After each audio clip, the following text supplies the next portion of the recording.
મિત્રો તમારું સ્વાગત છે એક નવા વ્લોગમાં। જો અત્યારે આવી જાય છે વાડીએ અને વાડીએ છે આપણે ભજીયાનો પ્રોગ્રામ અને જો અહીંયા મસાલો તૈયાર થાય છે કેમ કે થોડાક આપણે લેટ પડ્યા હતા એટલે થોડીક મસાલો નાખી દીધો તો જો અત્યારે આ ભગત જીવન ભગત આરબી ઠાકોર જો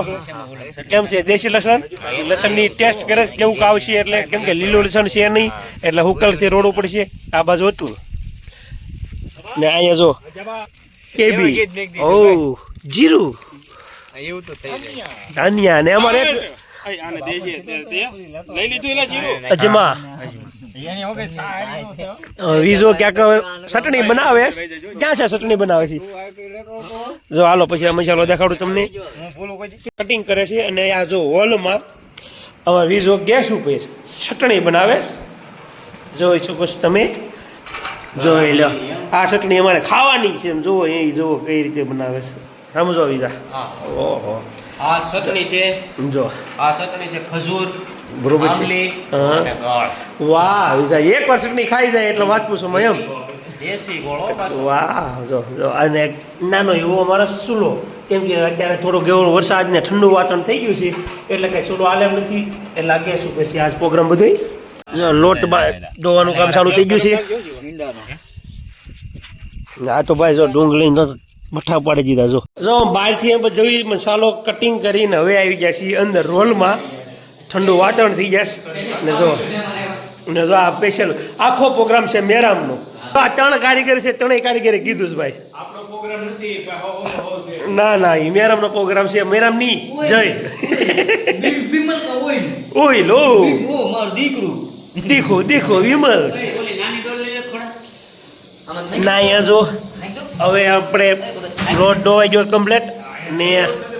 સારું તો એ યાદ ક્યાં રાખ્યો તો મજા આવી ગઈ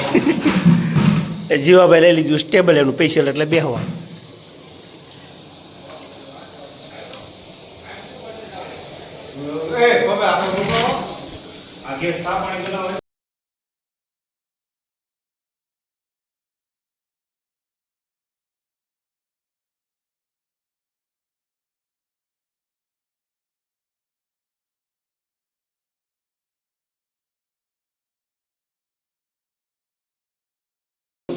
પણ ભાઈ પેલો અમને ચટણી નામ આમ હોય પણ આમ જો ચાયમાં જો જીરા મીઠું નાખી દીધું આ સલાડ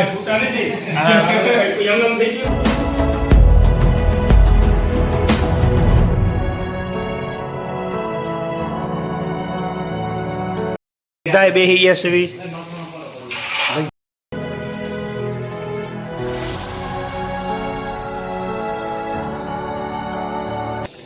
આપણે મેરામને પૂછ્યું ભજીયા કેવા બન્યા છે ભજીયા મેરામ ભજીયા કેવા બન્યા જીવાભાઈ ના હાથના એક નંબર એમ જોઈ લો જા જો સલાડનો આનંદ માણસ ભીખા ઠાકોર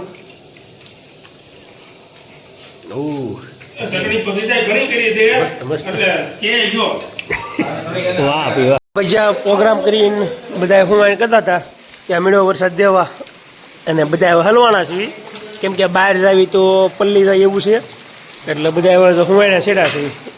બે થતા અહીંયા આમ તો વાંધો નથી અહીંયા ગમે વરસાદ આવે પણ હવે ઘરે જવા એવું છે એ નહીં વીજળી બહુ બહાટી થાય વરસાદ સારો આવે છે પલ્લી જેવી એવો આવે છે